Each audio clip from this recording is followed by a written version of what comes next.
అయ్యా పొద్దున్న లేస్తే అద్దం చూస్తావు, అద్దంలో నీ ముఖం ఉంటది, ముద్దుగుంటది. అయ్యా నువ్వు చెప్తా వినడానికి ఇంట్లో ఎవరు లేరు ఇక్కడ.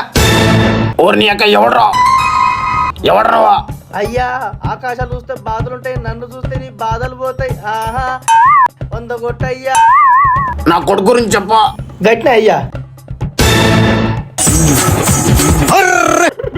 అయ్యా నీ కొడుకు నోరు తెరిస్తే పచ్చి అబద్ధాల పుట్టయ్యా. వాడు మందులేందే రాతంత్రం నిద్రపోడయ్యా. నీ పేరు మీద 50,000 అప్పు చేసిండయ్యా. అయ్యా వాడు చూడ్డానికి అమ్మాయికులు లెక్క ఉంటాడు గాని అమ్మాయి లేనిదే ఉండలేడయ్యా. దొరికింది లంజ కొడుకు. చెప్పాలంటే వానికి ఎఫ్ఐఆర్ ఉన్నాయ్యా. సామి మాయ గురించి చెప్పు. ఏ గురించా? లంజ కొడుకు కదరా.